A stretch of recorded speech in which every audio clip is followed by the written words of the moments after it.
Almas Mortas do Google.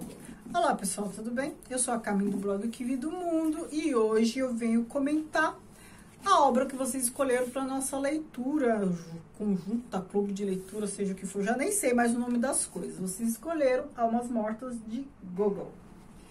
Antes de começar a comentar o livro, peço para vocês se inscreverem neste canal, caso ainda não sejam inscritos, e que me sigam nas redes sociais, o Que Vi do Mundo, Instagram e Facebook, que é a página do blog, e de curtir este vídeo, tá? Agora vamos à obra.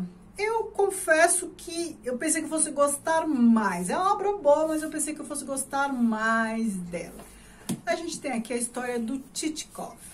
Um cara começa bem assim, esse Tchitchkov chegando, né, num cidadezinho, num povoadozinho lá tal, e ele começa a fazer isso, chega num povoado, chega no outro, pra quê? Pra comprar almas mortas. O que são almas mortas? Almas são servos. A gente está falando da Rússia, primeira metade do século XIX. Lembrando que o regime de servidão na Rússia existiu até 1861. Depois disso houve a liberação do servo. Aqui não, aqui a gente estava no momento ainda de servidão. A gente começa a pensar, por que o cara vai comprar servos mortos? Assim, ele vai comprar corpo? Não, não vai comprar corpo. Vai comprar alma, já que não. A gente está falando aqui de uma situação em que os proprietários dos servos dão baixa no número de servos que tem apenas durante o censo, né? Em termos administrativos, a atualização, né, da quantidade de servos vivos ou mortos só é feita de um censo para outro, né? Se morrer ali no meio tempo, entre um censo e outro, e não há registro disso, não há registro para o governo, porque os impostos são cobrados por servos, quantidade de servos que a pessoa tem.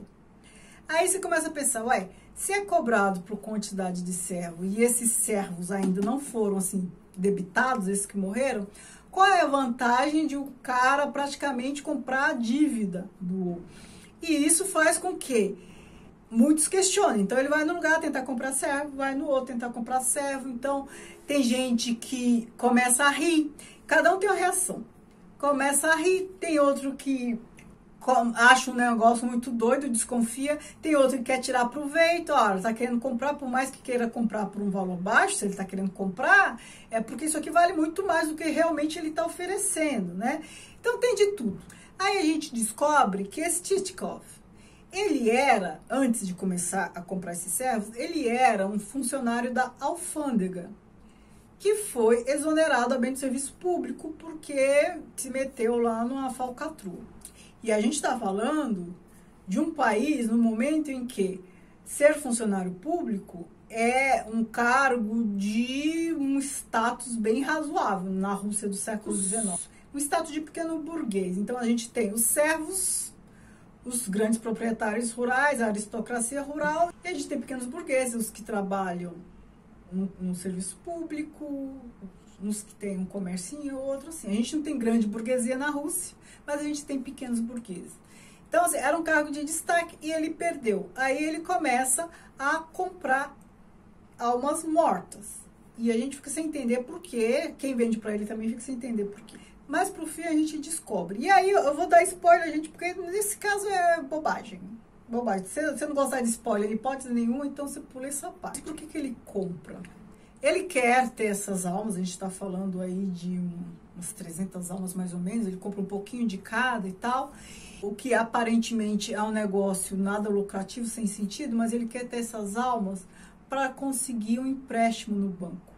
Porque a gente está falando de pessoas, né, não sabem ainda que as almas estão mortas, o banco não sabe, pessoas que são propriedade, né? A riqueza deles, dos proprietários, é medida pela quantidade de almas. Então, ele quer dar as almas como garantia para conseguir um empréstimo no banco. Porque só vão descobrir que essas almas são mortas de fato, né? O governo só vai descobrir que essas almas são mortas de fato no próximo censo. Agora, pense o que é fazer censo num país como a Rússia, um país naquela dimensão. Então, assim, a coisa demora. Então, até o próximo censo, ele já teria ali feito o negócio dele, conseguido a grana do banco.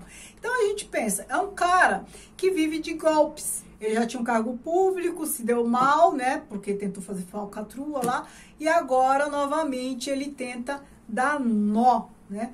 E a gente descobre que ele foi criado assim, né? Ele foi criado dessa forma, né? Com esses trambiques, então ele não consegue ser de uma outra forma. E aí, o que esse livro nos revela? Ele nos revela, primeiro, uma Rússia profunda.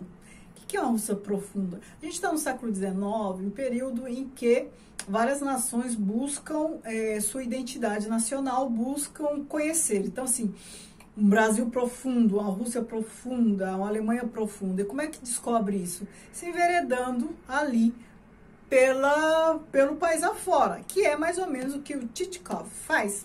Nessas visitas que ele vai fazendo, a gente acaba conhecendo como vivem os proprietários rurais ali da Rússia, porque a cada visita tem toda ali uma situação para ele comprar as almas. Então, assim, não é que ele chega, compra, isso é relatado rapidamente, depois ele vai... Não.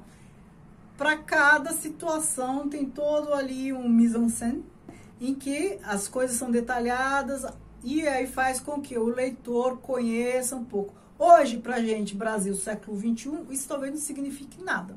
Mas para um russo do século XIX, isso era bastante coisa, hein?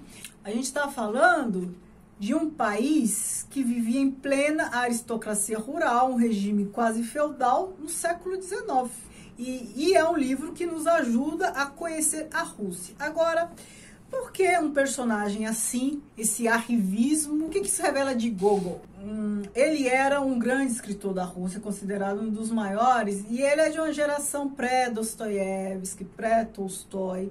O grande literato aqui, né, que ele é fiel e tal, antes dele, o mais famoso era o Pushkin, poeta, né? Morreu prematuramente num duelo.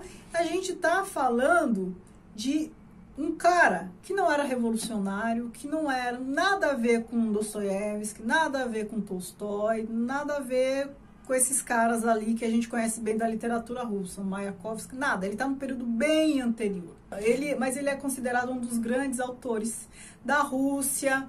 Ele foi fundamental para Dostoiévski e vários outros russos, porque ele, assim como Pushkin, foram assim, os primeiros a sistematizarem, a mostrarem a Rússia, cada um da sua forma e tal. E a gente sabe que o Gogol, ele era monarquista. Então, assim, nada a ver com a Revolução Russa, nada a ver. Primeiro que ele viveu praticamente 100 anos antes da Revolução.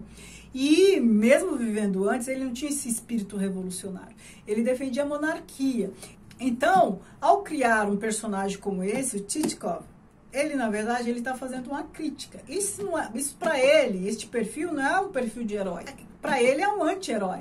É um cara que está tentando dar golpes. Então, a gente está falando do Gogol, um cara que, além de monarquista, também não era capitalista. Por mais que ele não tenha sacrificado muito o personagem, não é um personagem que ele aprova. Não é um personagem que ele trata como herói. Muito pelo contrário. Essa obra, outro detalhe que eu tenho que falar, é que esta obra ela não foi finalizada. Então, a gente tem várias partes aqui que são entrecortadas, porque o autor não finalizou e tal. Mas isso não impede de a gente entender a obra. A gente só fica imaginando como ele teria terminado aquela parte ali que foi encerrada, né? Isso não atrapalha muito a compreensão do todo, a não ser que ele fosse ainda desenvolver muito mais pela frente e mudar o rumo da história. Mas o que tem aqui já é possível entendê-lo. Então a gente tem aqui um truque que nos ajuda a entender um pouco do funcionamento da Rússia, né? Essa coisa de almas mortas, servo como propriedade, censo e tal. E no meio disso, o Gogol cria o quê? Um grande especulador. Ele faz especulação. Quando ele tenta crédito com almas mortas, dá um nó nos bancos, ele está fazendo especulação. As bolhas econômicas normalmente surgem por conta de especulação. A crise que a gente teve em 2008 foi de especulação imobiliária, né? Então, consegue muito dinheiro a troco de coisas vazias. Era isso que ele estava pretendendo fazer. É isso que ele tentou fazer para ter dinheiro. E ele não sabia viver de uma outra forma. Seria dando golpe ou outro. Então, assim, É uma história que eu gostei, mas eu pensei que eu fosse gostar mais. Antes de ler, eu já sabia que almas eram servos, almas mortas. Eu pensei que fosse assim uma situação toda social, voltada para o social, pessoas morrendo, servos morrendo, numa situação assim de descaso, tal, mas não. Aqui a gente tem a situação de trambique, especulação de alto nível. Me digam se vocês gostaram, o que vocês acharam dessa obra, se assim como eu, vocês esperavam outra coisa. Muito obrigada, beijos e tchau, tchau.